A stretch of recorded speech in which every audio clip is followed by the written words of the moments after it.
Hello everyone, welcome to another video. अच्छा तो दोस्तों, आज का ये व्लॉग इन पौधों के नाम। दरअसल मैंने घर में जो पौधे रखे हुए हैं ये काफ़ी देर से बढ़ नहीं रहे, इनकी ग्रोथ अच्छे से नहीं हो रही। तो आज इनकी ग्रोथ के लिए हम कुछ करेंगे और यकीनन ये वीडियो आपके लिए भी बहुत फ़ायदा मंद होगी। तो मैं आज सुबह सुबह पहुंच गया हूं गल्ला मंडी, और मैंने यहां से अपने पौधों के लिए कुछ ज़रूरी चीज़ें लिए हैं जिनके बारे में आगे चल के मैं आपको बताऊँगा। घर पौधों के लिए पानी मौजूद नहीं था, इसलिए फिर जल्दी से जाकर पौधों के लिए पानी भी लेके आया। तो दोस्तों, ये है वो चीज़ जो मैं मार्केट से पौधों के लिए लेके आया था।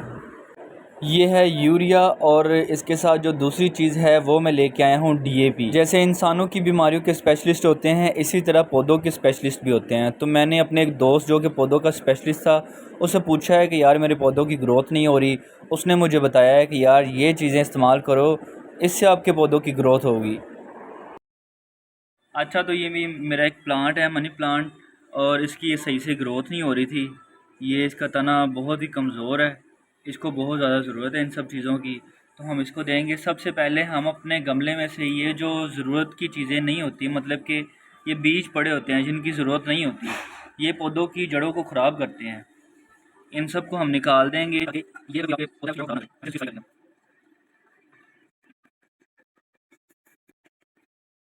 अच्छा, तो गमले की मैंने अच्छे से सफाई कर दी है, और इसमें जो बेवजह के बीज थे उनको मैंने बाहर निकाल दिया। और सेम आपने भी अपने गमले के साथ ऐसे ही करना है। अच्छे से सफाई करने के बाद हम सारे गमलों की मिट्टी को नरम कर देंगे। अच्छा, तो अब हम ले लेंगे कुछ यूरिया, और इसके साथ ही ये डीएपी, इनको मिक्स कर लेंगे। ये मिक्स हो गई है ताकि ये पौधे की जड़ों को बराबर मिले। ठीक है, आ जाओ फिर। अब ये पौधों को हम डाल देंगे।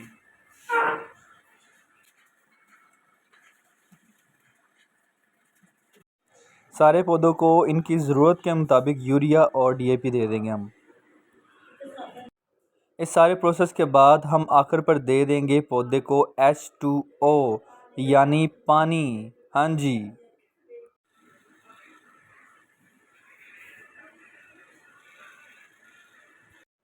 अगर आपने भी अपने घरों में पौधे रखे हुए हैं और किसी वजह से इनकी ग्रोथ नहीं हो रही, तो मेरे दोस्तों अपने पौधों को डीएपी और यूरिया दो।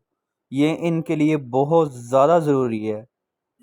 अगर आपको मेरी आज की ये वीडियो पसंद आए तो ज़रूर वीडियो को लाइक करें, कमेंट करें और सब्सक्राइब करें, और मुझे दुआओं में याद रखें ताकि जल्दी जल्दी मैं अगली वीडियो बनाऊं। Stay bless.